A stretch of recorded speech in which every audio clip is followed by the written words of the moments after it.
I-report kaya natin sa principal, imbis na magturo, laging naka-cellphone, tas biglang magpapaquiz, hindi naman nagtuturo.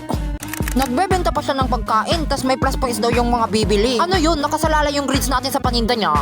Di ba nawalan ng 1K si Jenny? Parang si ma'am yung nagnakaw. Ang ship kasi. Hoy, treasurer, hatiin natin yung class funds ha kasi magpapariband ako. Mga traidor talaga kayo, no? Alam nyo ba na may spy ako sa grupo nyo? Hala, sino kayang traidor sa atin? Ikaw siguro, no? Uy, hindi ako yun, ha? Maglaro na lang kayo ng Who is the Spy at hanapin nyo ang nag-traidor sa inyo.